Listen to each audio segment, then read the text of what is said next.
بسم الله الرحمن الرحيم قل هو الله أحد الله الصمد لم يلد ولم يولد ولم يكن له كفوا أحد.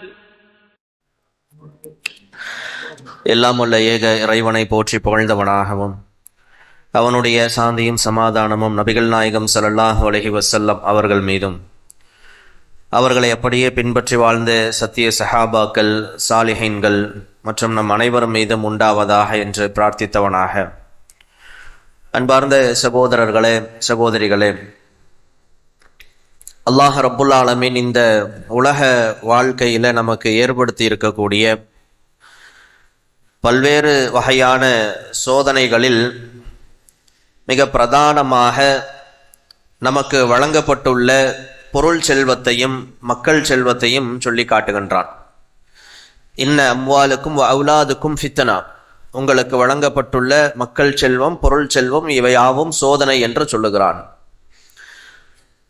அதிலும் குறிப்பாக இந்த பொருளாதாரம் சார்ந்த சோதனையை விட்டு கூட எச்சரிக்கை பேணக்கூடிய மனிதர்கள், அந்த பொருளாதாரத்தை அடையக்கூடிய வழிகளில் நேர்மையும் நீதமும் இஸ்லாத்திற்கு கீழ்ப்படிந்தும் நாம் இருக்க வேண்டும் என்று அறிந்திருப்பவர்கள், அந்த பொருளாதாரத்தை செலவிடக்கூடிய வழிகளில் அதில் ஏற்படக்கூடிய சோதனைகள், வீண் விரயங்கள், ஆடம்பரங்கள் இவற்றையெல்லாம் விட்டு நாம் தவிர்ந்து அத்தியாவசியத்திற்காக அல்லாஹுடைய பொருத்தத்தை பெறுவதற்காக மட்டுமே நம்முடைய செலவினங்களை அமைத்து கொள்ள வேண்டும் என்று பொருளாதாரம் சார்ந்த சோதனைகளில் எச்சரிக்கையாக இருக்கக்கூடிய மனிதர்கள்.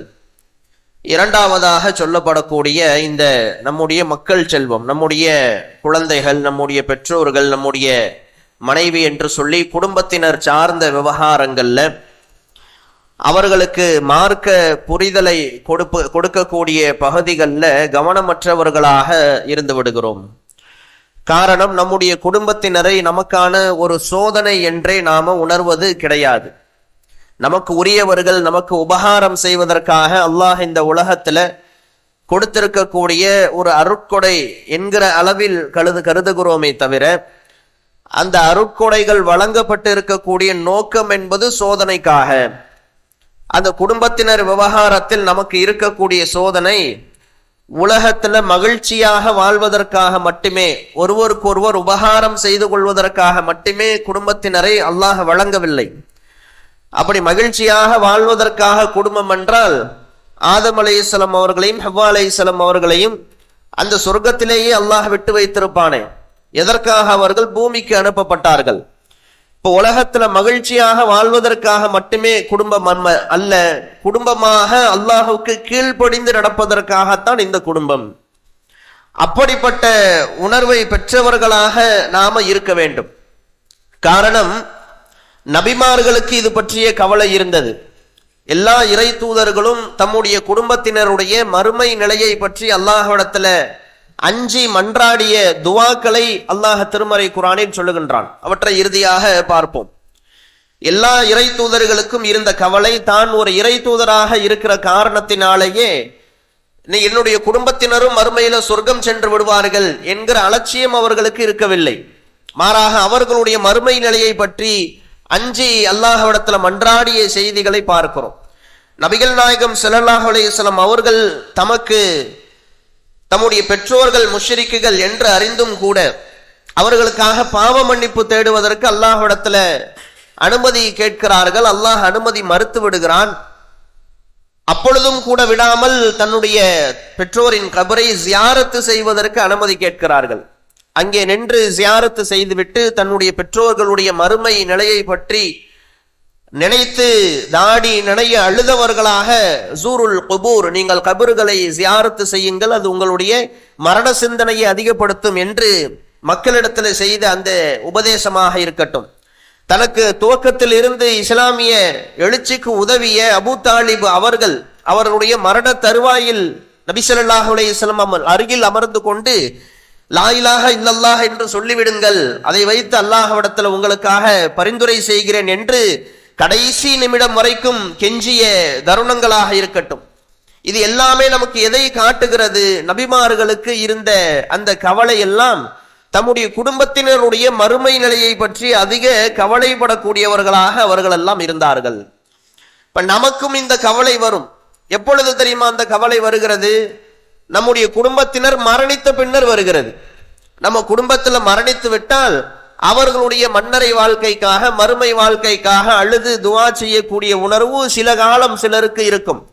பார்ப்பவர்களை எல்லாம் பிடித்து அத்தாவுக்காக துவா செய்யுங்க, என் அம்மாவுக்காக துவா செய்யுங்க என்று சொல்லி குடும்ப உறுப்பினருக்காக அவர்களுடைய மறுமை வாழ்க்கைக்காக துவா செய்ய எல்லோரிடத்திலும் கேட்கக்கூடிய அளவிற்கு அவர்களுக்காக கவலைப்படுவோம். இதுவெல்லாம் அவர்கள் மரணித்த பிறகு. ஆனால் உயிரோடு இருக்கும் பொழுது அவர்களுடைய மார்க்க விவகாரங்கள்ல நாம என்ன கவனம் எடுத்தோம்? அவங்களுக்கு தேவையான உலக உபகாரங்களை செய்து கொடுப்பதில், உலகத்தில் அவங்க மகிழ்ச்சியா இருக்கிறாங்களா, ஆரோக்கியமா இருக்காங்களா, அதுல நாம கொடுக்கக்கூடிய அந்த கவனத்தில் ஒரு 1% இவங்களுடைய மறுமை நிலை என்ன, இவங்க மரணத்திற்கு பிறகுள்ள வாழ்க்கையில இவர்களுடைய நிலை என்ன என்பது பற்றி, நம்முடைய பெற்றோர்களுடைய நிலை குறித்து, நம்முடைய பிள்ளைகளுடைய நிலை குறித்து, கணவன் மனைவியினுடைய மறுமை நிலை, மனைவி கணவனுடைய மறுமை நிலையை பற்றி கவலைப்படக்கூடியவங்களா இருக்கிறோமா என்றால் இல்லை. உலகத்துல சந்தோஷமா நேரம் கழிப்பதில் மட்டும்தான் நம்முடைய பெரும்பாலான கவனம் இருக்கிறது.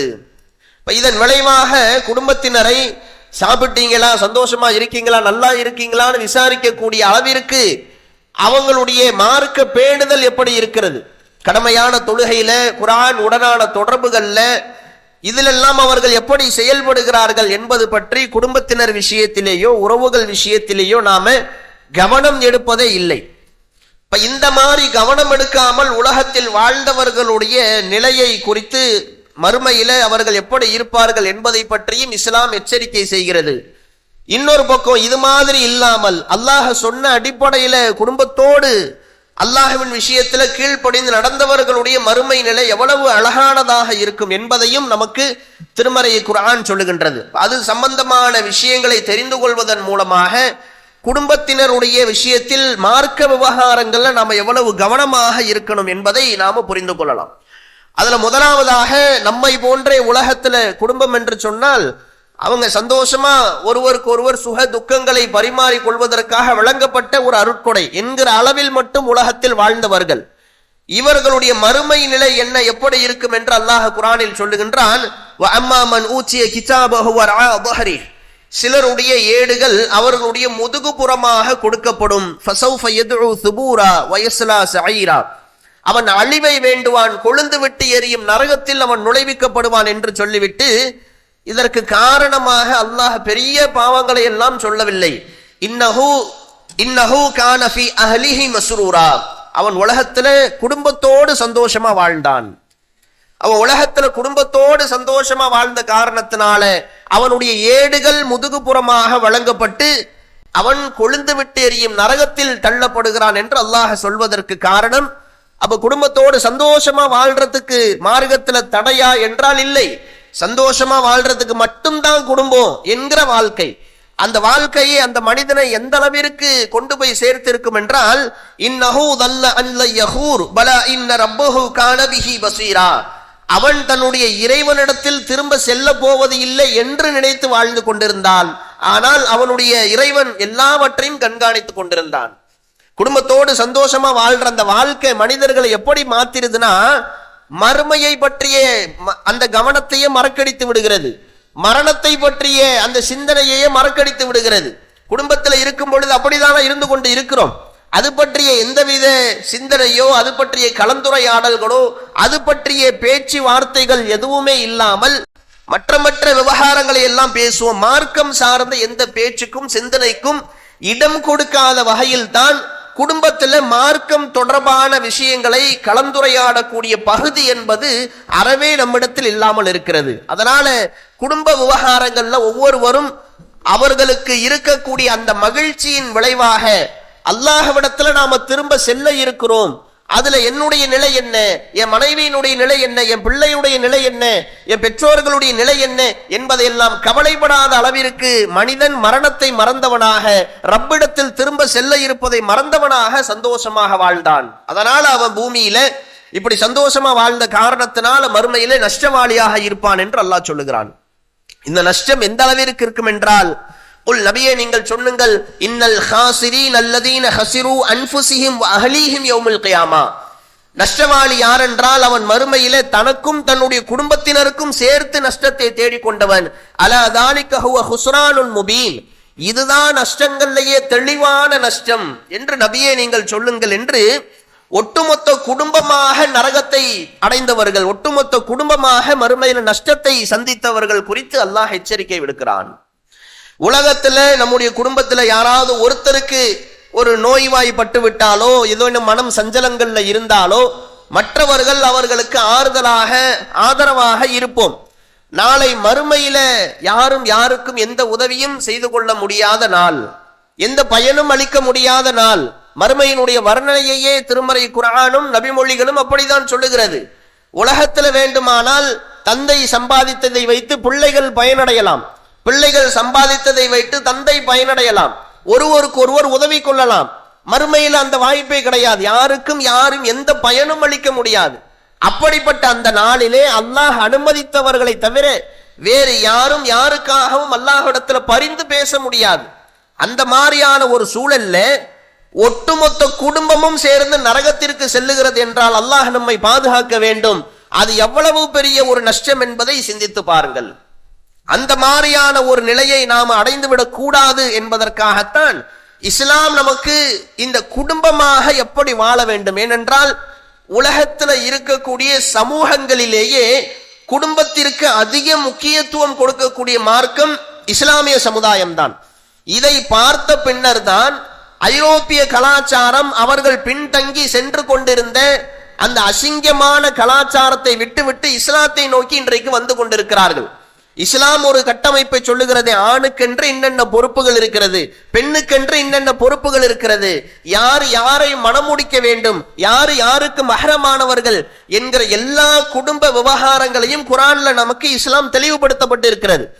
இந்த எந்த விதமான தெளிவும் இல்லாமல் யாரும் எப்படியும் வாழலாம், ஆணும் பெண்ணும் சமம் என்கிற மாதிரியான ஒரு கலாச்சாரத்தை ஐரோப்பிய கல்ச்சர்ல கொண்டு போய் புகுத்த ஆரம்பித்து அதனுடைய விளைவாக அங்க வந்து வழிகேடுகள், சமூக சீர்கேடுகள், கள்ள தொடர்புகள் எல்லாம் ஒரு பக்கம் பெருகி போய் யார் யாருக்கு தந்தை என்று கண்டுபிடிக்கக்கூடிய அளவிற்கு சீரழிவுகள் பெருகிய பின்னர் பணம் காசெல்லாம் அவங்க அடைந்து விட்டார்கள், விஞ்ஞான தொழில்நுட்பங்களை அடைந்து விட்டார்கள். மனிதனுக்கு போதை இல்லாமல் நிம்மதி இல்லை. ஏன் அல்லாஹ் இந்த மனிதனுக்கு நிம்மதியை எங்கே வைத்திருக்கிறான்? இறை வணக்க வழிபாட்டுக்கு அடுத்ததாக குடும்பங்கள்ல தான் அல்லாஹ் நிம்மதியை வைத்திருப்பதாக சொல்லுகின்றான். அந்த குடும்பங்கள் சிட்டா பின்னமான பிறகு அங்க மனசுக்கு நிம்மதி இல்லாமல் போதை கலாச்சாரத்துக்கு அடிமையாவது ஒரு பக்கம் பெருகி கொண்டே சென்றது. இதுவெல்லாம் அனுபவப்பட்ட பிறகுதான் அங்கே பெரும் கூட்டத்தினர் இஸ்லாத்தை நோக்கி சாறை சாறையாக வருவதற்கு காரணமாக சொன்ன முக்கியமான விஷயம் என்னவென்றால், இஸ்லாம் குடும்ப கட்டமைப்பிற்கு அதிக முக்கியத்துவம் கொடுக்கிறது. ஒரு குடும்பம் எப்படி இருக்க வேண்டும், யாருக்கு என்ன மாதிரியான பொறுப்புகள் இருக்கிறது, எப்படி குடும்பமாக கீழ்ப்படிந்து நடக்க வேண்டும் என்பதற்கு இஸ்லாம் கொடுக்கக்கூடிய அந்த கட்டமைப்பு, அந்த முக்கியத்துவம், இதை பார்த்து ஈர்க்கப்பட்ட ஐரோப்பிய உலகம் இன்றைக்கு இஸ்லாத்தை நோக்கி வந்து கொண்டு இருக்கிறது. அதுல குறிப்பாக அல்லாஹ் ரப்புல் ஆலமீன் ஒவ்வொரு குடும்ப பொறுப்பாளர்களுக்கும் இருக்கக்கூடிய பணியை சொல்லி காட்டுகின்றான். யா அய்யுஹல்லதீன ஆமனு, இறை நம்பிக்கை கொண்டவர்களே, பூ அன்ஃபுஸக்கும் வ அஹ்லீக்கும் உன்னார் வகூதுஹன் நாஸ் வல் ஹிஜாரா, உங்களையும் உங்களுடைய குடும்பத்தினரையும் நரக நெருப்பை விட்டு பாதுகாத்துக் கொள்ளுங்கள், அது மனிதர்களையும் கற்களையும் எரிபொருட்களாக கொண்ட நரகம் என்று ஒவ்வொரு குடும்ப பொறுப்பாளர்களுக்கும் அல்லாஹ் கொடுத்திருக்கக்கூடிய பணியை இந்த வசனத்தில் நாம் காணலாம். இந்த பணியை நிறைவேற்றுவதில் நாம எவ்வளவு கவனத்தோடு இருக்கிறோம். குடும்ப பொறுப்புகள் என்று சொன்னாலே ஆண்கள் கருதுகிறார்கள் அவர்களுக்கு பணம் சம்பாதித்து கொடுப்பது, உணவு, உடை, இருப்பிடம், இந்த அத்தியாவசிய தேவையை பூர்த்தி செய்வது, இதோட என் கடமை முடிஞ்சிருச்சு ஆண்கள் நினைக்கிறாங்க. பெண்கள் நினைக்கிறார்கள் பிள்ளைகளை பார்த்துக்கிறது, வளர்த்து ஆளாக்குவது, வீடை சுத்தபுத்தமா பார்த்துக்கிறது, சமையல் பொறுப்புகள், இதோட ஏன் கடமை முடிஞ்சிருச்சு அவங்க நினைக்கிறாங்க. இந்த ரெண்டு கடமையை முடிச்சிட்டு ஓய்வு நேரத்துல பொழுதுபோக்குக்கு என்ன இருக்கு, சந்தோஷமா கேளிக்கைக்கு என்ன இருக்குன்னு ஒரு வாழ்க்கையை வாழ்ந்துட்டு போகலாம்னு நினைக்கிறோம். இதை தாண்டிய ஒரு கடமை இருக்கிறது. அதுதான் குடும்பத்தினருடைய மார்க்க நெறிமுறைகளின் விஷயத்துல நாம கொடுக்க வேண்டிய தர்பியத். இந்த விவகாரம் குறித்து தான் மறுமையில கேள்வி எழுப்பப்படுவோம். நாளை மறுமையில ஒவ்வொரு குடும்ப பொறுப்பாளர்களும் அல்லாஹ்விடத்துல விசாரணை செய்யப்படுவார்கள். அவர்களுடைய குடும்ப பொறுப்பை நிறைவேற்றதை குறித்து விசாரிக்கப்படுவார்கள் என்றால் ஏதோ அவர்களுடைய உலக அத்தியாவசிய தேவையை பூர்த்தி செய்தது குறித்து மட்டும் அல்ல, அது கடமைகள்ல ஒரு பங்களிப்பு தான். அது மிக முக்கியமான கடமை என்பது அவர்களை மார்க்கப்பட்டுள்ளவர்களாக இறைவனுக்கு கீழ்ப்படியக்கூடிய வகையில நாம எப்படி வளர்த்து ஆளாக்கினோம். ஒவ்வொரு குடும்ப தலைவரும் குடும்ப தலைவிகளும் அவர்களுடைய குடும்ப உறுப்பினர்களுடைய மார்க்க விவகாரங்களை எவ்வளவு கவனம் எடுத்தார்கள், இது பற்றி தான் முக்கிய விசாரணையே. இதற்கு அஞ்சியவர்களாக யாரெல்லாம் இந்த உலகத்துல குடும்பத்தோடு இறைவனுக்கு கீழ்ப்படியக்கூடிய விஷயங்கள்ல கவனம் எடுத்தார்களோ அவர்களுடைய கண்ணியம் பற்றி அல்லாஹ் சொல்லுகிறான். ஒரு பக்கம் குடும்பத்தோடு சந்தோஷமா மட்டும் வாழ்ந்தவங்க அவர்களுடைய ஏடுகள் கொடுக்கப்படும் பொழுதே முதுகுப்புறமாக கொடுக்கப்படுவார்கள். இன்னொரு பக்கம் குடும்பத்தோடு இறைவனுக்கு கீழ்ப்படிந்தவர்கள் குறித்து அல்லாஹ் சொல்லுகின்றான், இன்னல் வல்லதீன சபரு இப்திகாஹ வஜ்ஹி ரப்பிஹிம், இறைவனுடைய திரு பொருத்தத்தை நாடி வகாமு ஸலாத்த வன்ஃபிகு மிம்மா ரஸக்னாஹும் சிர்ரன் வ அலானியா, தொழுகையை நிலைநாட்டி வறுமையிலும் செழிப்பிலும் செலவழித்துக் கொண்டு யத்ரஊன பில் ஹஸனாத்தி வ ஸய்யிஆத், தங்களுக்கு மத்தியில நன்மையை ஏவி தீமையை தடுத்து கொண்டு யாரெல்லாம் வாழ்ந்தார்களோ உலாயிக லஹும் உக்பத்தார், அவர்களுக்கு தான் மறுமையில சிறந்த தங்குமிடம் இருக்கிறது. அது எப்படிப்பட்ட தங்குமிடம்?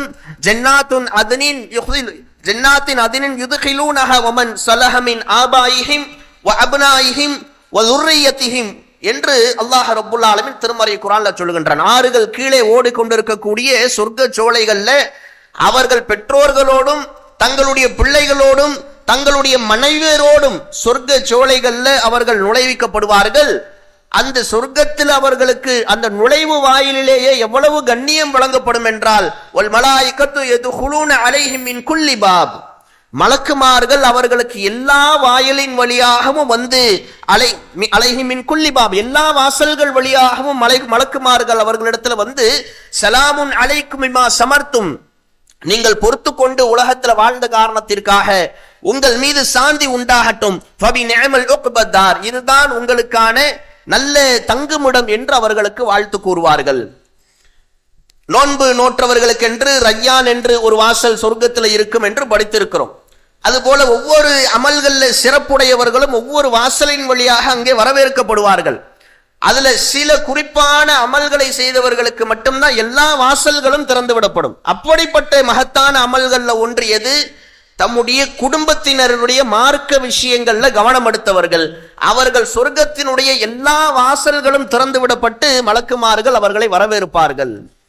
அப்ப குடும்பத்தினருடைய விஷயத்துல இறைவனுடைய பொருத்தம் நாடி தொழுகையை நிலைநாட்டுவோராக, சதக்காவை தூண்டக்கூடியவர்களாக, சதக்கா செய்யக்கூடியவர்களாக, தங்களுக்கு மத்தியில இருக்கக்கூடிய நன்மையை ஏவி தீமையை தடுக்கக்கூடிய பணிகள்ல கவனம் எடுக்கக்கூடியவர்களாக, இந்த மாதிரியான விஷயங்கள்ல யாரெல்லாம் இருக்கிறார்களோ அவர்கள் தான் மிக உயரிய ஒரு பணியை, மகத்தான பணியை உலகத்திலும் செய்து மறுமையிலும் வெற்றியடைவார்கள்.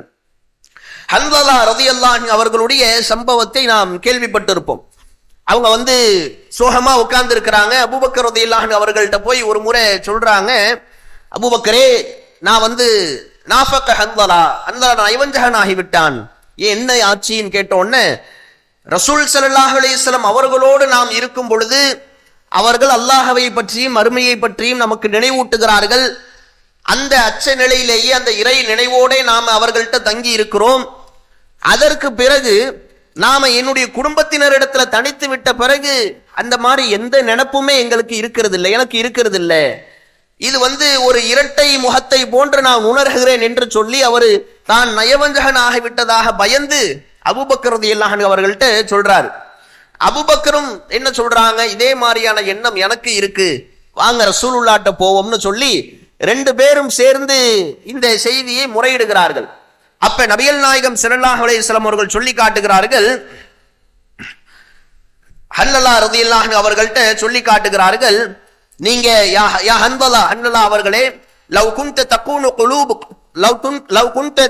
குலூபுக்கும், உங்களுடைய இதயம் தகூனு இந்த ذிக்ரி, என்னிடத்தில் இருக்கும் பொழுது அல்லாஹ்வுடைய நினைவோடு இருக்கிறதே, அதே மாதிரியே உங்களுடைய குடும்பத்தாரிடம் செல்லும் பொழுதும் உங்களுக்கு இருந்தது என்று சொன்னால் லிசாஃபத்துஹுமுல் மலாயிகத்தா, மலக்குமார்கள் உங்களுக்கு முசாபஹா செய்திருப்பார்கள், ஹத்தா துசல்லிமு அலைக்கும் ஃபித்துர்க், உங்களுடைய பாதைகள்ல அவர்கள் உங்களுக்காக சலாம் சொல்லி இருப்பார்கள் என்று நபிகள் நாயகம் ஸல்லல்லாஹு அலைஹி வஸல்லம் அவர்கள் சொல்லி காட்டுகிறார்கள். அப்போ ஒரு அடியான் பள்ளிவாசலில் இருக்கும் பொழுது மட்டும் இறை நினைவோடு இருந்துவிட்டு வெளியே செல்லும் பொழுது எப்படி வேண்டுமானால் இருந்து கொள்ளலாம் என்று அல்ல. நமக்கு எல்லா விவகாரங்களிலும் இறை நினைவோடு செய்ய வேண்டிய அமல்கள் வழிமுறைகள் காட்டப்பட்டு இருக்கிறது. அதுபோல ஒரு மனிதன் குடும்பத்தாரிடம் எப்படி இருக்க வேண்டும், குடும்பத்தாருடைய விஷயத்துல எவ்வளவு கவனத்தோடு அவன் செயல்பட வேண்டும் என்கிற வழிகாட்டல்கள் எல்லாம் சொல்லப்பட்டு இருந்தும் கூட, குடும்ப தலைவர்கள் குடும்ப தலைவிகளுடைய பொறுப்புகள் வழிகாட்டப்பட்டு இருந்தும் கூட, நாம குடும்பத்தாரிடம் இருக்கும் பொழுது மட்டும் மார்க்கம் பற்றிய எந்த பேச்சும் எந்த கலந்துரையாடலும் அதற்கு ஆர்வமூட்டக்கூடிய பண்பும் நம்மிடத்தில் இல்லாமல் இருந்தது என்றால் அது மிகப்பெரிய நஷ்டம். அதற்கு மாற்றமாக எப்பொழுதும் நம்முடைய இந்த தௌஹீத் சகோதரர்களோடு சகோதரிகளோடு ஒன்றிணையும் பொழுது மார்க்கம் பற்றிய பேச்சுக்கள் சிந்தனைகள் கலந்துரையாடல்கள் இருக்கும் பொழுது அது எப்படி நன்மை அளிக்கக்கூடிய நேரமாக நாம உணர்கின்றோமோ அதே போலதான் குடும்பத்தாரோடு இருக்கக்கூடிய வேளையிலும் நாம அதிகமாக மார்க்க விவகாரங்களை ஆர்வமூட்டக்கூடிய இறைவனுக்கு கீழ்ப்படிவதன் அவசியத்தை குடும்பத்தினருக்கு சொல்லி பயிற்சி அளிக்கக்கூடிய ஒரு விஷயத்தை கைவிட்டு விடக்கூடாது. இதற்கு சிறந்த முன்மாதிரி குடும்பங்கள் ஏராளம் திருமறை குர்ஆன்ல சொல்லப்படுகிறது. நபி இப்ராஹிம் அலைஹிஸ்ஸலாம் அவர்களும் அவருடைய குடும்பத்தினரும் எந்த அளவிற்கு அல்லாஹ்வால கண்ணியப்படுத்தப்பட்டவர்களாக இருக்கிறார்கள். நபி இப்ராஹிம் அலைஹிஸ்ஸலாம் அவர்களிடத்தில் அல்லாஹ் இதிபுத்தலா இப்ராஹிம ரப்பஹு பிகலிமத்தின் ஃபத்தம்மஹுன்ன, இப்ராஹிமை பல கட்டளைகள் மூலம் அல்லாஹ் சோதித்த போது அவர் எல்லா விஷயத்திற்கும் கீழ்ப்படிந்து நடந்தார் என்று அல்லாஹ் சொல்லுகின்றான். அவர் சமுதாயம் சார்ந்த விஷயமா இருக்கட்டும், குடும்பம் சார்ந்த விஷயமாக இருக்கட்டும், அவரிடத்துல அல்லாஹ் ஒரு நற்செய்தி சொல்லும் பொழுது இன்னி ஜாயிலுக்க லின்னாசி இமாமா, உம்மை நான் மக்களுக்கு தலைவராக ஆக்கப் போகிறேன் என்று சொன்ன போது கூட அந்த வாய்ப்பை கூட நழுவ விடாமல் கால வமின் துர்ரியத்தி, அல்லாஹ் என்னுடைய சந்ததிகள்லையும் தலைவரை உண்டாக்கு. உடனே குடும்பத்திற்காக அல்லாஹ்விடத்தில் கேட்கக்கூடிய அந்த பண்பு, இந்த பண்பு அவர்களுக்கு கடைசி வரைக்கும் எந்த அளவுக்கு நீடித்தது என்று சொன்னால், அவர்களுடைய குடும்பத்தை அவர்கள் பயிற்றுவித்த முறை, ஒரு நபி என்கிற காரணத்தினால் அவர்கள் அல்லாஹ்வுடைய அத்தாட்சிகளை கண் முன்னால ஒவ்வொன்றையும் காட்டப்படுகிறார்கள், அவர்கள் கீழ்ப்படிவது என்பது ஒரு விதம். ஆனால் அவர்களுடைய மனைவியினிடத்துல ஒன்றை சொன்னாலும், அவருடைய பிள்ளையிடத்துல ஒன்ன நான் அறுக்க போறேன்னு சொன்னாலும் அவர்களும் சேர்ந்து அல்லாஹுக்கு முழுமையாக கீழ்ப்படியக்கூடிய அளவிற்கு அவர்கள் தர்பியத்து செய்திருக்கிறார்கள் என்றால், இன்றைக்கு இருப்பதிலேயே மிகப்பெரிய கஷ்டமான விஷயம் மனைவியை கீழ்ப்படிய வைக்கிறது தான். அப்படிதானே பல இன்றைய சூழல்ல சொல்ற சிலருக்கு. ஆனா சாதாரண விவகாரங்கள்லயே, ஒரு ட்ரெஸ் எடுக்கக்கூடிய விவகாரங்கள்லயே அவ்வளவு எளிதில் திருப்திப்படுத்தி விட முடியாது. அல்லாஹ்வை திருப்திப்படுத்துறது ரொம்ப ஈஸி. வீட்டுல பெண்களை திருப்திப்படுத்துவது என்பது அது எவ்வளவு கடினம் என்பது எல்லோருக்கும் தெரியும்.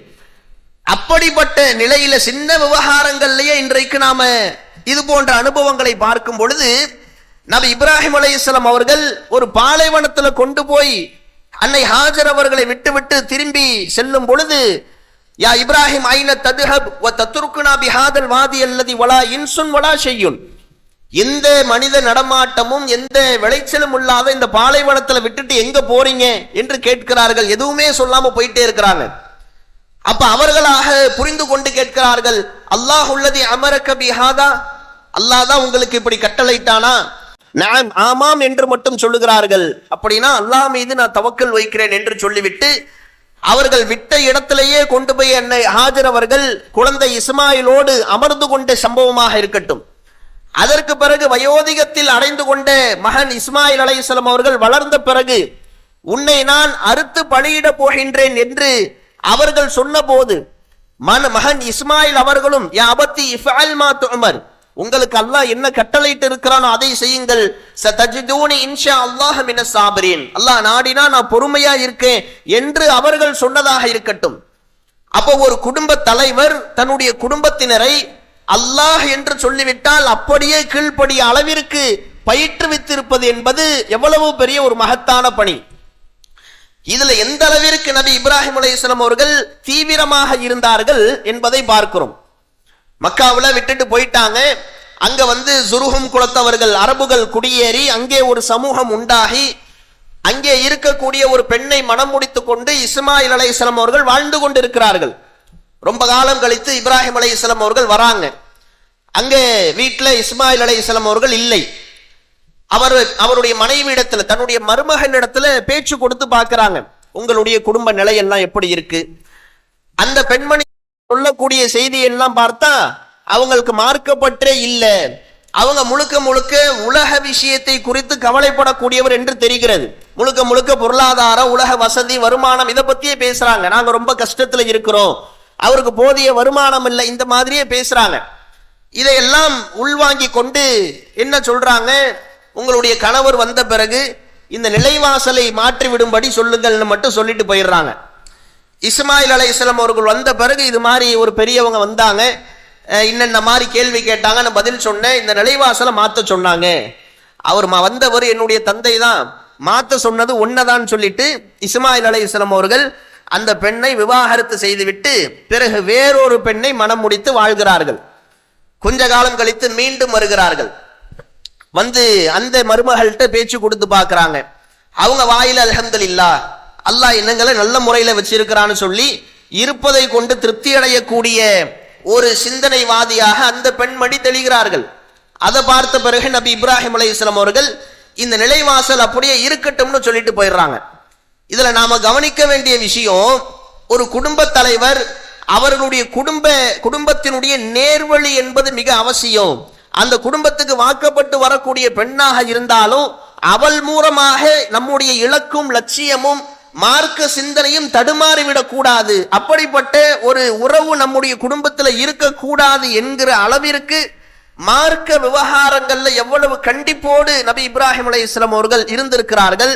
குடும்பத்தினர் வளர்ந்த பிறகும், தம்முடைய பிள்ளைகள் தனி குடும்பமாக இருந்த பிறகும் கூட அதற்கு பின்னரும் அதனை பார்த்து சரி செய்யக்கூடிய அளவிற்கு குடும்பத்தோடு இறைவனுக்கு கீழ்ப்படிந்தவர்களாக இருப்பது என்பது மிக மிக அவசியம். அவர்கள் சொன்னதோடு மட்டுமல்லாமல் அதற்கு மகனான இஸ்மாயில் அலைஹிஸ்ஸலாம் அவர்களும் கீழ்ப்படிந்து நடந்தார்களே, அந்த கீழ்ப்படிதலுக்காகத்தான் அல்லாஹ் அவர்களையும் தந்தையினுடைய வழியில் அப்படியே எந்த அளவிற்கு அவர் ஜராக்ஸ் எடுத்த மாதிரி நடந்திருக்கிறார் என்பதை அல்லாஹ் சொல்லி காட்டுகின்றான். வதுகுரு ஃபில் கிதாப இஸ்மாயில், இந்த வேதத்தில் இஸ்மாயிலை நினைவு கூறுவீராக, இன்னஹு கான சாதிக்குல் வஅத், அவர் வாக்குறுதியில் உண்மையாளராக, வகான ரசூலன் நபியா, ரசூலாகவும் நபியாகவும் இருந்தார் என்றெல்லாம் அல்லாஹ் சொல்லிவிட்டு இதற்கு காரணமாக இஸ்மாயிலை தனியாக நினைவு கூறுவதற்கு காரணமாக அவர்கிட்ட இருந்த ஏதேதோ விஷயங்கள் அல்லாஹ் சொல்லியிருக்கலாம்.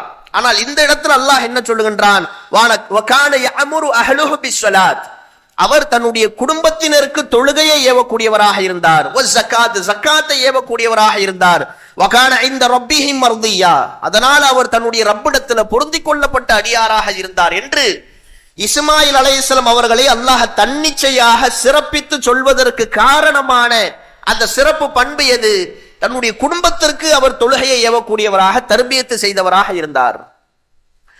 இன்றைக்கு அந்த கடமையை நாம் சரியான முறையில் நிறைவேற்றுகிறோமா? இத்தனைக்கும் அப்படிப்பட்ட பணியை செய்யக்கூடியவர்கள் அல்லாஹ்வுடைய தூதர் அவர்களுடைய பிரார்த்தனையை பெற்றவர்கள். நபி ஸல்லல்லாஹு அலைஹி வஸல்லம் அவர்கள் சொல்லி காட்டுகிறார்கள், ரஹிமல்லாஹ் ரஜுலன், அல்லாஹ் ஒரு மனிதனுக்கு அருள் புரிவானாக, காம மினல் லைலி ஃபஸல்லா, அவர் இரவில் எழுந்து தொழுகையை நிறைவேற்றுவார். வ ஐகல இம்ரஅத்தஹு, தன்னுடைய மனைவியையும் தொழுகைக்கு எழுப்பி விடுவார். அவருடைய மனைவி வயின் அபத் ரஷன் ரஷஃபி வஜ்ஹில் மா, அவருடைய மனைவி எழுந்திருக்க மறுத்தால் முகத்தில் தண்ணீரை தெளித்து அவர் தொழுகைக்கு எழுப்பி விடுவார். அப்படிப்பட்ட மனிதருக்கு அல்லாஹ் கருணை காட்டுவானாக என்று ரசூலுல்லாஹ்வுடைய பிரார்த்தனை. அதேதான் பெண்ணுக்கும், அல்லாஹ் ஒரு பெண்ணுக்கு இரக்கம் காட்டுவானாக, அவர் இரவில் எழுந்து தொழுகையை நிறைவேற்றுவாள், தன்னுடைய கணவனையும் தொழுகைக்கு எழுப்பி விடுவார். அவர் எழுந்திருக்க மறுத்தால் முகத்தில் தண்ணீரை ஊற்றி தொழுகைக்கு எழுப்பி விடுவார். இப்படிப்பட்ட மனிதருக்கு பெண்களுக்கும் அல்லாஹ் அருள் புரிவானாக என்று நபி ஸல்லல்லாஹு அலைஹி வஸல்லம் அவர்களுடைய பிரார்த்தனை. அதே போல எந்த ஒரு குடும்பத்துல கணவனும் மனைவியும் இணைந்தவராக 2 ரக்காத்து இரவுல தஹஜ்ஜத் தொழுகக்கூடிய பண்பு யாரிடத்துல இருக்கிறதோ அவர்கள் அல்லாஹ் ரப்புல் ஆலமீன் திருமறை குர்ஆன்ல 33வது அத்தியாயத்தில் 35வது வசனத்தில் சொல்லி காட்டுகிறானே, இன்னல் முஸ்லிமீன வல் முஸ்லிமாத்தி வல் முஃமினூன வல் முஃமினாத் என்று வரக்கூடிய அந்த வசனம், முஸ்லிமான ஆண்களும் பெண்களும், இறை நம்பிக்கை கொண்ட ஆண்களும் பெண்களும், கட்டுப்பட்டு நடக்கக்கூடிய ஆண்களும் பெண்களும் என்றெல்லாம் அல்லாஹ் சொல்லிவிட்டு வந்து அதுல இறுதியாக அத்தல்லாஹு மக்ஃபிரத்தும் வஅஜ்ரன் அதீமா, அவர்களுக்கு அல்லாஹுடைய மன்னிப்பையும் மாபெரும் கூலியையும் அல்லாஹ் தயார்படுத்தி வைத்திருப்பதாக திருமறை குர்ஆன்ல சொல்லுகின்றான். இந்த தரஜாவை யார் அடைந்து கொள்வார்கள் என்றால், இரவில் எழுந்து கணவனும் மனைவியுமாக 2 ரக்காத்து சேர்ந்து தொழக்கூடிய பண்புடையவர்கள் அல்லாஹுடைய மன்னிப்பையும் மாபெரும் தரஜாவையும் அடைந்து கொள்வார்கள். ஆனால் இன்றைக்கு குடும்பத்துல கடமையான தொழுகையின் பக்கம் ஏவுவதற்கே நாம தயக்கப்படக்கூடியவங்களாக, எதற்காக அவங்களை சிரமப்படுத்திக்கிட்டு என்று யோசிக்கக்கூடியவர்களாக இருப்பதை பார்க்கிறோமா இல்லையா? ஷைத்தான் அதனை நமக்கு அழகாக்கி காட்டுகின்றான். காலையில குடும்பத்துல யாராவது ஃபஜ்ர் தொழுகைக்கு எழுந்து விட்டார்கள் என்றால் முதல்ல வீட்டுல உள்ள எல்லா லைட்டையும் போட்டு விட்டு எல்லா அறை கதையும் தட்டி குடும்பத்தினரை எழுப்பக்கூடிய உரிமை என்பது குடும்பத்தினருக்கு தான் இருக்கிறது. பொதுவெளியில உள்ள தாவாவுல மட்டும்தான் நாம கையால தடுக்க முடியாது. நாவால எடுத்து சொல்ல முடிய சக்தி இருந்தாதான் கையால தடுக்க முடியும். அதுக்கு நாவால தடுக்கவும் முடியாவிட்டால் மனதால வெறுத்த ஒதுக்க வேண்டிய நிலை. ஆனால் குடும்பத்தினர்ல அந்த மாதிரியான எந்த பாரபட்சத்தையும் நம்ம பார்க்க தேவையில்லையே. அவர்கள் நம்முடைய உரிமை படைத்தவர்கள், நம்முடைய பொறுப்பில் அல்லாஹ் அவர்களை ஒப்படைத்திருக்கிறான். அப்ப அவர்களை முகத்துல தண்ணீர் ஊத்தி எழுப்புவதற்கும் நமக்கு முழு உரிமை இருக்கிறது. அப்படிப்பட்ட அந்த உரிமைகள் எல்லாம் அதிகாரம் எல்லாம் இருந்தும் கூட இன்றைக்கு வீட்டுல என்ன நிலைமை இருக்கிறது? ஆண்கள் யாராவது முதல்ல எழுந்துட்டாங்கன்னா மற்றவர்கள் எழுப்புவதற்கு முயல்வது இல்லை. பாவம், ரொம்ப கஷ்டப்பட்டு உழைச்சி வீட்டுல வேலையெல்லாம் பார்த்துக்கிட்டு தூங்குறாங்கன்னு மனைவிக்கு ஆண்கள் இறக்கப்படுறதும், கணவன் தூங்கிக்கிட்டு இருந்தா அவங்க கஷ்டப்பட்டு உழைச்சிட்டு இப்பதான் அசந்து தூங்குறாரு பாவம் ஏன் எழுப்பிக்கிட்டுன்னு அவங்களுக்கு இறக்கப்படுறதும், 2 பேருந்து சேர்ந்து புள்ள ஸ்கூலு காலேஜ்னு கஷ்டப்பட்டு நேரம் ஒதுக்கி படிச்சுட்டு அது இப்பதான் தூங்குது பாவம், தூங்குறதுக்கே நேரம் கிடைக்க மாட்டேன், அது காலேஜ்லயும் தூங்கிட்டு வந்திருக்கும். அந்த மாதிரி இருக்கும் பொழுது இது வீட்டுல தூங்குறதுக்கு நேரம் கிடைக்க மாட்டுதேன்னு சொல்லி அவங்களுக்கு இறக்கப்படுறது. இந்த மாதிரியான நிலைமைகள் எல்லாம் இருக்கிறதே. அப்ப ஷைத்தான் எப்பொழுதுமே ஒரு நல்ல விஷயத்தை விட்டு நம்மை தூரமாக்குவதற்கு அவன் பயன்படுத்தக்கூடிய கருவியும் கவர்ச்சியானதாக இருக்கும். நேரடியா எழுப்புனா அல்லாஹ் அவங்களை கேள்வி கேட்பான்னு சொல்லியா அவன் எழுப்புறத தடுப்பான்? நீங்க உங்களுடைய குடும்பத்தின் மீது வைத்திருக்கக்கூடிய பாசத்தையும் நேசத்தையும் ஒரு கருவியாக பயன்படுத்தி அவன் நரகத்தின் பக்கம் தள்ளுவதற்கான வேலையை பார்ப்பான். அப்ப நாம அதற்கெல்லாம் இடம் கொடுக்காமல் முதல்ல இந்த உலகத்துல நாம படைக்கப்பட்ட நோக்கமே, குடும்பமாக அமைக்கப்பட்ட நோக்கமே குடும்பமா சந்தோஷமா இருக்கிறதுக்கு இல்ல, குடும்பமா அல்லாஹ்வுக்கு கீழ்ப்படிவதற்கு என்கிற உணர்வோடு இருக்கணும். அப்ப குடும்பத்துல ஒருத்தர் அல்லாஹ்வுக்கு கீழ்ப்படிவதில் இருந்து தடம்புறக்கூடிய நிலையை நாம் பார்த்தோம் என்றால் அதனை தடுத்து நிறுத்தக்கூடிய பொறுப்பு ஒவ்வொருவருக்கும் இருக்கிறது. அப்படிப்பட்ட குடும்பத்தினர் தான் நாளைக்கு குடும்பத்தோடு சொர்க்கத்திற்கு செல்வார்கள். தங்களுக்கு மத்தியில நன்மையை ஏவி தீமையை தடுத்துக் கொள்ளக்கூடிய பண்பு. உலகத்துல குடும்பத்தோடு சுற்றுலாக்கள் செல்வதற்கு, வெளியிடங்கள், கேளிக்கைகள், பொழுதுபோக்குகள்ல மூழ்குவதற்கெல்லாம் நேரம் ஒதுக்குகின்றோம், அதற்கெல்லாம் ஆசைப்படுகின்றோம். என்னதான் தனியா போனாலும் குடும்பத்தோடு போகிற மாதிரி வராது என்று நினைக்கக்கூடியவங்க எல்லாம் இருக்கிறாங்க. ஆனா நாளை மறுமையில சொர்க்கத்திற்கு குடும்பத்தோடு போகணும் என்கிற நீயத்தை முதல்ல எவ்வளவு பேர் வச்சோம்? எல்லா செயல்களுக்கும் அடிப்படை என்பது நீயத்து தான். நாம அந்த நீயத்தே இல்லாமல் ஏதோ வாழ்ற வரைக்கும் வாழ்க்கை என்கிற மாதிரியான நாம வாழ்ந்து கொண்டு இருந்தோம் என்று சொன்னால், எந்த இலக்கும் இல்லாத, எந்த லட்சியமும் இல்லாத, எந்த நீயத்தையும் இல்லாத ஒரு வாழ்க்கையை வாழ்ந்து கொண்டிருந்தோம் என்றால் நம்ம அளவிலும் நாம் நம்மை சரி செய்து கொள்ள முடியாது. ஒரு குறிப்பிட்ட இலக்கை நோக்கி பயணிக்க முடியாது. குடும்ப அளவிலும் அதனை நாம கொண்டு வர முடியாது. அப்ப ஈருலகிலும் அல்லாஹுடைய பொருத்தத்தை அடைவது, மறுமையில சொர்க்கத்தை அடைவது, இதுதான் என்னுடைய லட்சியம், இதுதான் என்னுடைய இலக்கு என்று நாம இருந்தோம் என்றால் அந்த லட்சியத்தை நோக்கி தனி மனிதனாக நாமும் பயணிக்கணும், நம்முடைய குடும்பத்தினரையும் அதை நோக்கி அழைக்கணும். அந்த லட்சியத்திற்கு குறுக்கே அவன் தொழுகையை பேணாமல் இருப்பது, திருமறை குர்ஆனை ஓதாமல் இருப்பது, வீட்டு பாடங்கள் அதாவது பள்ளி கல்லூரிகளுடைய பாடங்களுக்கே முழு நேரத்தை ஒதுக்குவது, மற்ற நேரங்கள்ல சினிமாக்கள், சீரியல்கள், பொழுதுபோக்குகள், அதுவும் இன்றைக்கு பார்க்கிறோம் இந்த ஐரோப்பிய உலகம் மனிதர்களை கெடுப்பதற்காக அவர்களுடைய பொழுதுகள்ல ஒன்றையும் மிச்சம் வைக்காமல் தின்ன வேண்டும் என்பதற்காக எவ்வளவு கேளிக்கை அப்ளிகேஷன்கள், OTT பிளாட்ஃபார்ம்கள், சினிமா தியேட்டர்கள், மொபைல், இதெல்லாம் டிவியில வரக்கூடிய நிகழ்ச்சிகள் இதெல்லாம் போதாதுன்னு சொல்லி மொபைல் போன்ல மாசம் கேபிளுக்கு பணம் கட்டி அதுல கற்றா மாதிரியான வசதிகளை எல்லாம் ஏற்படுத்தி எவ்வளவு சினிமாக்களை எடுத்து தள்ளிக்கொண்டே இருக்கிறார்கள். அதுவெல்லாம் முழுக்க முழுக்க மனித குலத்தை வெளியெடுப்பதற்கு. அதுல இன்றைக்கு மூழ்கி போயிருக்கக்கூடிய சமூகம் உபரியான நேரங்களை இந்த மாதிரி கேளிக்கைகள்ல கழித்து விட்டு செல்லலாம் என்று இருந்து விடுகிறார்களை தவிர அல்லாஹ்வை நெருங்கக்கூடிய அந்த சிந்தனையில அந்த லட்சியத்தை நோக்கி தானும் தன்னுடைய குடும்பத்தினரையும் சேர்த்து அழைத்து செல்ல வேண்டும் என்று இருக்கக்கூடியவர்கள் சொற்பமானவர்கள். இதுல மகத்தான வெற்றியை நபி இப்ராஹிம் அலைஹிஸ்ஸலாம் அவர்கள் கண்டதால் தான் அவர்களுக்கு எவ்வளவு பெரிய சிறப்பு, எந்த அளவிற்கு அவர்கள் சிறப்பு வாய்ந்த குடும்பத்தினராக இன்று வரையும் இருக்கிறார்கள். எந்த இறை தூதருக்கும் கொடுக்கப்படாத அருட்கொடைகள் எல்லாம் அவர்களுக்கும் அவருடைய குடும்பத்தினருக்கும். நபி ஸல்லல்லாஹு அலைஹி வஸல்லம் அவர்கள் தான் கியாமத் நாள் வரைக்கும் உள்ள மனிதர்களுக்கு உஸ்வத்துல் ஹஸனா, அழகிய முன்மாதிரி. அந்த அழகிய முன்மாதிரிக்கே முன்மாதிரி யார் என்றால் நபி இப்ராஹிம் அலைஹிஸ்ஸலாம் அவர்கள். அவர்களுடைய மார்க்கத்தை நபியை நீங்கள் பின்பற்றுங்கள் என்று கட்டளையிடக்கூடிய அளவிற்கு நபி ஸல்லல்லாஹு அலைஹி வஸல்லம் அவர்களுக்காக துஆ செய்யும் பொழுது கூட, யா அல்லாஹ், இப்ராஹிம்க்கும் இப்ராஹிம் அவர்களுடைய குடும்பத்தினருக்கும் நீ எப்படி அருள் புரிந்தாயோ அந்த மாதிரி முஹம்மது ஸல்லல்லாஹு அலைஹி வஸல்லம் அவர்களுக்கும் அவருடைய குடும்பத்தினருக்கும் அருள் புரிவாயாக என்று சொல்லி, இந்த சமுதாயத்தினுடைய நபி இல்லை என்றாலும் அதற்கு பிறகு எவ்வளவோ இறை தூதர்கள் வந்து விட்டாலும் இப்ராஹிம் அலைஹிஸ்ஸலாம் அவர்களை இறுதி சமுதாயத்தினுடைய ஒரு பிரார்த்தனையிலே அல்லாஹ் இணைப்பதற்கு கட்டளையிட்டு ஐவேளை தொழுகையிலும் அதனை ஓதக்கூடிய ஏற்பாடாக இருக்கட்டும்.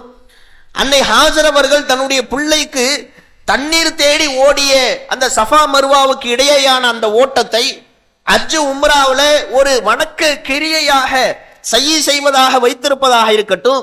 இஸ்லாத்துல நினைவு சின்னங்கள் என்பது கூடாது. ஆனால் நபி இப்ராஹிம் அலைஹிஸ்ஸலாம் அவர்களுக்கு காபத்துல்லா அருகிலேயே மக்காமே இப்ராஹிம் என்கிற நினைவு சின்னத்தை அல்லாஹ் நிறுவி இருப்பதாக இருக்கட்டும். நாளை மறுமையில எல்லாவற்றுக்கும் மேலாக அல்லாஹ்விடத்திலிருந்து பூமிக்கு இறக்கப்படும் பொழுது எந்த சொர்க்கத்தினுடைய ஆடையை ஆதம் அலைஹிஸ்ஸலாம் அவர்கள் இழந்தார்களோ, ஷைத்தானால் அவிழ்க்கப்பட்டார்களோ, அந்த ஆடையை முதல்ல மனிதர்களிலேயே அணிவிக்கப்படக்கூடிய மனிதராக நபி இப்ராஹிம் அலைஹிஸ்ஸலாம் அவர்கள் இருப்பார்கள் என்று சொல்லக்கூடிய அளவிற்கு கண்ணியம் செய்யப்படுவதாக இருக்கட்டும். இது எல்லாமே எதை காட்டுகிறது? அவர்கள் பெற்ற அந்த மகத்தான வெற்றியினுடைய நோக்கமாக, அடையாளமாக.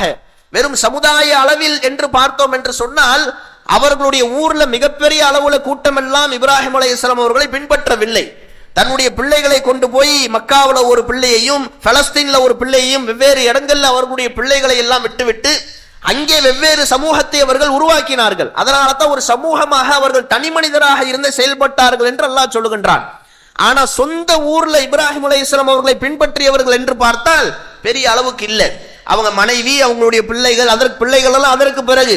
அதே போல லூத் அலைஹிஸ்ஸலாம் அவர்கள், இது போன்ற சொற்பமானவர்கள் தான் சொந்த ஊர்ல இப்ராஹிம் அலைஹிஸ்ஸலாம் அவர்களை பின்பற்றினார்கள். ஆனால் அதற்கு பிறகும் அவர்கள் தொய்வில்லாமல் தன்னுடைய சந்ததிகள் மூலமாக இந்த இஸ்லாத்தை பெருக்குவதற்கு, இஸ்லாத்தினுடைய எழுச்சிக்கு அவர்கள் உதவியதற்காக அவர்கள் செய்த மகத்தான பணி. அதன் காரணத்தினால தான் அல்லாஹ் ரப்புல் ஆலமீன் இன்னல்லாஹ இஸ்தஃபா ஆதம வ நூஹ, ஆதமையும் நூஹையும் அல்லாஹ் பொருந்தி கொண்டான். வ ஆல இப்ராஹீம வ ஆல இம்ரான அலல் ஆலமீன், இப்ராஹிமின் குடும்பத்தாரையும் இம்ரானின் குடும்பத்தாரையும் அகில மக்களை எல்லாம் விட அல்லாஹ் பொருந்தி கொண்டான் என்று திருமறை குர்ஆன்ல குடும்பத்தோடு பொருந்தி கொள்ளப்பட்ட நல்லடியார்கள் குறித்து அல்லாஹ் சொல்லி காட்டுகின்றான். வந்திர் அஷீரத்திக்கல் அக்ரபி, நபியே உங்களுடைய நெருங்கிய உறவினருக்கு அச்சமூட்டி எச்சரிக்கை செய்வீராக என்று கட்டளையிடப்பட்ட மாத்திரத்திலேயே நபி ஸல்லல்லாஹு அலைஹி வஸல்லம் அவர்கள் அதன் மூலமாக எவ்வளவு பெரிய எதிர்ப்பு அலைகளை சந்திக்க வேண்டி வரும் என்பதை உணர்ந்தும் கூட எந்த தயக்கமும் இல்லாமல் நெருங்கிய உறவினருக்கு மார்க்கத்தை சொல்வதற்குரிய எல்லா முயற்சிகளையும் எடுத்தார்கள். அல்ல கடைசி வரைக்கும் முழுமையாக உறுதியாக நின்றார்கள். அல்லாஹ் அவர்களுக்கு மகத்தான வெற்றியை அளித்தான் என்று பார்க்கிறோம். அதே போல வஅமுர் அஹ்லக பிஸ்ஸலாத்தி வஸ்தபிர் அலைஹா, உம்முடைய குடும்பத்தினருக்கு தொழுகையை ஏவுவீராக, அதில் ஏற்படக்கூடிய சிரமங்களை சகித்துக் கொள்வீராக என்று அல்லாஹ் சொல்லுகின்றான். தொழுகையை ஏவுதல்ல என்ன சிரமம் தான் நான் ஏற்கனவே சொன்ன மாதிரி அவங்களை சிரமப்படுத்திக்கிட்டு ஏன் வேலைக்கு இடையில தொழுக போனீங்களா அங்க போனீங்களான்னு கேட்டுக்கிட்டு ஏன் தூக்கத்துல எழுப்பிக்கிட்டு அந்த மாதிரி எல்லாம் இல்லாமல் இதுதான் முதல்ல தொழுகையை கடைபிடிப்பது, திருமறை குர்ஆனை ஓதுவது.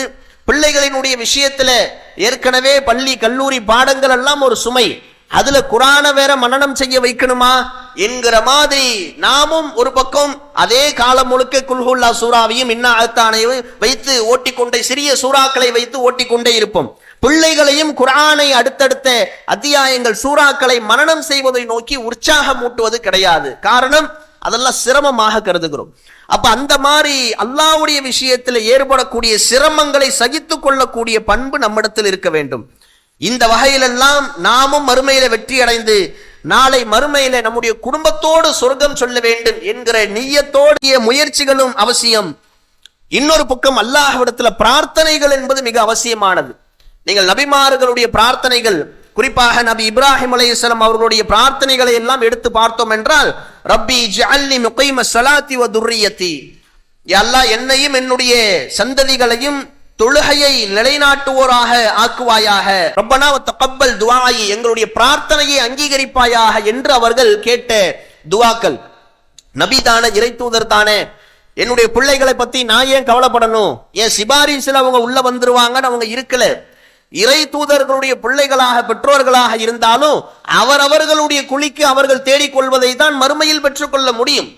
அப்ப நம்ம பிள்ளைகளை உலகத்துல, நம்முடைய பெற்றோர்களை உலகத்துல சுகபோகமா வச்சிருக்கணும், சந்தோஷமா வச்சிருக்கணும், அவங்களுக்கு எந்த குறையும் வந்துடக்கூடாது, ஆரோக்கியமா இருக்கணும் என்பதில் நாம காட்டக்கூடிய கவனம் அவர்களுடைய மறுமை விஷயத்திற்கு நாம காட்ட வேண்டும்.